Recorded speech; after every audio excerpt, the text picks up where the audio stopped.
ওইখানে একটা অ্যাম্বুলেন্স আছে, অ্যাম্বুলেন্সটাকে যেতে দেন। এই যে সাদা পাঞ্জাবি, ওই অ্যাম্বুলেন্সটাকে যেতে দিতে হবে তোরে ভাই।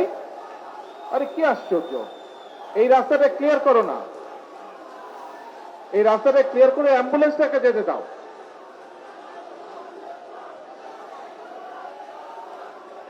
এই রাজ, তুমি যাও, ওই তোমার সাথে কয়েকজনকে নাও, ওই অ্যাম্বুলেন্সটা ক্লিয়ার করো, ওই রাস্তাটা ক্লিয়ার করো। ওখানে ওই পাশটা ক্লিয়ার করতে হবে, ওই রাস্তাটা ক্লিয়ার করতে হবে। সবাই পিছনে চাপো, নাহলে সামনে আসো, পেছন দিকে যাও, নাহলে সামনে আসো।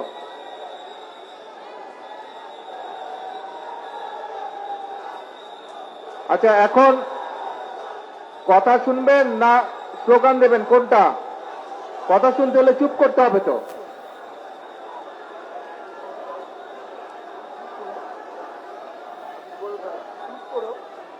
কথা শুনতে হলে চুপ করতে হবে, আমাদেরকে শান্ত হতে হবে। আর ওই পাশের, হ্যাঁ, ওই পাশের রাস্তাটাকে ছেড়ে দাও ভাই, অ্যাম্বুলেন্সটা যেতে হবে।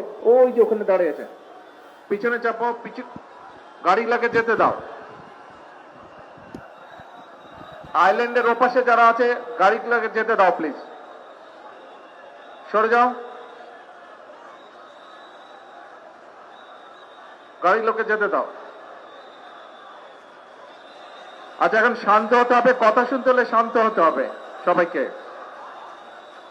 বিষয়টা হচ্ছে যে আমাকে সাংগঠনিক কাজে অফিসে আসতে হবে, কিন্তু প্রতিদিন যদি রাস্তা এইভাবে করে বন্ধ করে দেওয়া হয়, তাতে কিন্তু দলের বদনাম হবে, মানুষের কষ্ট হবে।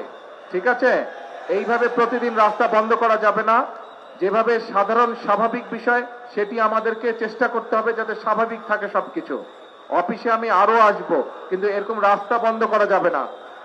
আর যদি এরকম রাস্তা বন্ধ হয়, তাহলে আমার পক্ষে অফিসে আসা সম্ভব না। কিন্তু অফিসে আসলে নেতাকর্মী সকলের সাথে দেখা সাক্ষাৎ করা সম্ভব হবে, সাংগঠনিক কাজ করা সম্ভব হবে। আমি কথা বোঝাতে পেরেছি? রাস্তা বন্ধ করা যাবে না। যদি আমাকে পল্টন অফিসে দেখতে চান সবাই আপনারা, তাহলে রাস্তার পরিবেশ স্বাভাবিক রাখতে হবে। রাস্তা এরকম বন্ধ করা যাবে না, মানুষের চলাচলে বাধা বিঘ্ন দেওয়া যাবে না। বোঝা গেছে? তাহলে এখন দয়া করে আগামী আধা ঘন্টার মধ্যে রাস্তাটা ক্লিয়ার করেন সবাই, রাস্তাটা ক্লিয়ার করেন। আজকে আমি কাজ শেষ করে চলে যাব, আবার আসবো, এবং স্বাভাবিকভাবে সবকিছু যাতে হয় সেই কাজটা করতে হবে আমাদেরকে। ঠিক আছে, সবকিছু স্বাভাবিক রাখতে হবে। আর একটি কথা, মানুষ অনেক